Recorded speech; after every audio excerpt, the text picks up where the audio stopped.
Imagine you're out on a sea in a boat when suddenly you notice something odd. The water's behavior shifts suddenly. The ocean, which had been calm and rhythmic, seemed to be pulling away in the distance. Alarm bells start ringing in your head. This could be the start of a tsunami. First, think about the kind of boat you're on. Big boats, like commercial ships and large yachts that are designed for deep-sea adventures, are naturally more stable in rough conditions. They're built to handle heavy waves and intense pressures. If you're on a small boat, say a fishing boat or a recreational one that's mostly used near the shore, things get a little dicey. Now, just to keep things interesting, let's say you're on a smaller fishing boat. That's where things get challenging. Rev up that motor and head to deeper water. It's crucial to understand that in shallower waters, tsunamis act differently. They gain height, becoming towering walls of destruction. However, in deeper waters, the tsunami's energy spreads out, making the wave broader and less tall. So if you're cruising near the coast and you get a wind of an incoming tsunami, don't second guess. Speed is your ally. Get out of the shallows as fast as that engine can take you. Make sure that everyone on board straps into their life vests immediately. It's easy to overlook and panic, but it's a lifeline. And if your boat's rocking more than usual or water's splashing in, remember to keep any electronics elevated. Wet radios or GPS devices are of no use. Got flares, whistles, or emergency lights? Good, keep them close. If you're caught in the tsunami's strong currents, you might get separated from other boats or drift far from your initial location. These tools will be vital in signaling rescuers or other boats once the threat subsides. As you push farther from the shore and into deeper waters, monitor your fuel. If you started with a half tank and your destination is miles away, you might need to conserve by slowing down once you're in a safer zone. Remember, the return trip is just as crucial. Upon reaching a safer depth, cut the engine and let the boat drift.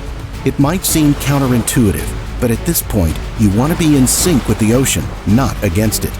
The energy of the wave, even in deep waters, is mighty. Fighting it could capsize you or burn through your fuel, leaving you stranded. Constantly scan the horizon and be alert.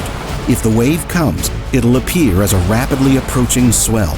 Maintain your boat's orientation, ensuring the bow faces the incoming wave. This stance allows your boat to ride over the wave rather than getting hit on the side, which is riskier. While drifting, you might face issues like malfunctioning equipment due to water exposure or panicked passengers.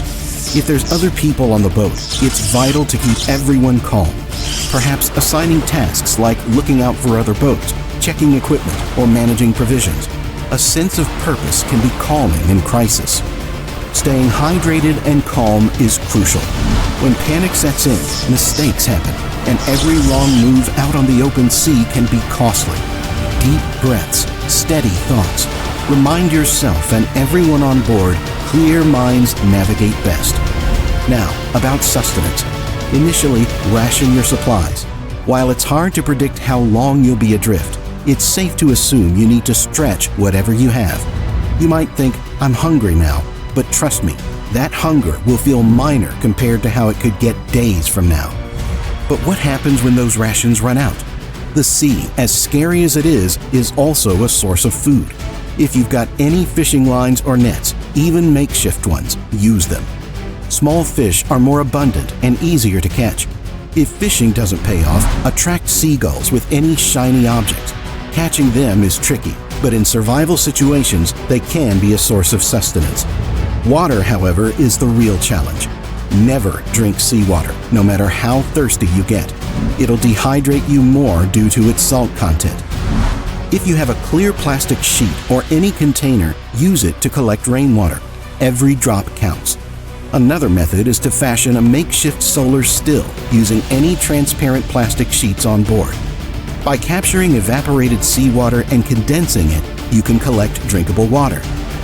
As days pass, if you have a radio, keep it on, but don't waste battery searching continuously. Designate specific times in a day for checking signals to ensure it lasts. Remember, tsunamis come in series, not always as a single wave. Wait for news updates or any official clearance before you even think of heading back. Now, what if that radio goes silent or you can't catch a signal? It's a tricky spot.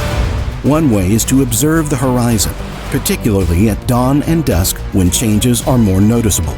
The calmness of the sea, the regular rhythm of waves, and the absence of any abnormal sea swell can be indicators. Birds are also a good sign. Seeing them flying towards the land might suggest that the immediate danger has passed. However, relying purely on signs can be deceptive. It's always safest to wait longer than you believe necessary, just to be on the safe side. Being stranded a bit longer is better than rushing and getting caught in another wave. Sure, the chances may be low, but if things get to this point, that's pretty much how you survive a tsunami on a boat.